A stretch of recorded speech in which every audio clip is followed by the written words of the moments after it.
Which swept across Europe in the mid-14th century, killing, we now believe, and the records are very good, up to half of the population, 1 in 2 of the population, in the space of 7 years.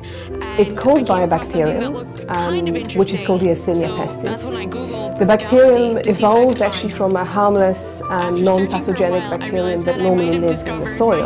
But the pathogenic Yersinia pestis is spread by fleas, which in turn are spread by rats. And it was late one evening, a friend of ours called up and said he needed to speak to Caroline.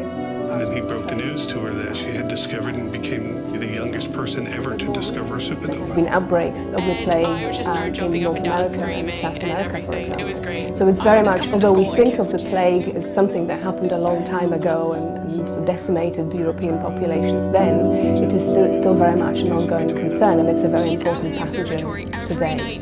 The authors had access to teeth and bones from East Smithfield's burial ground here in London.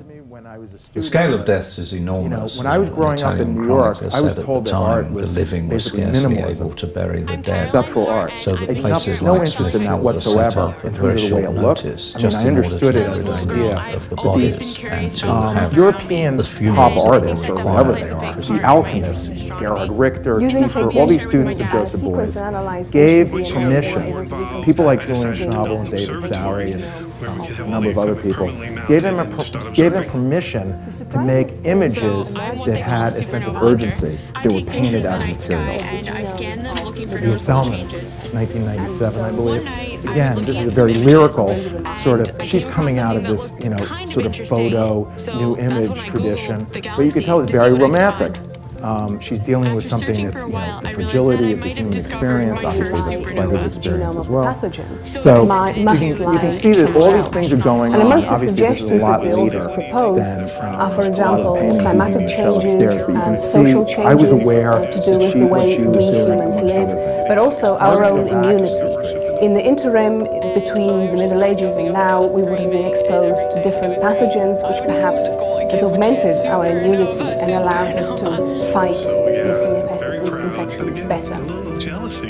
In addition to probing into the genetic basis of what may so I definitely need to find another one.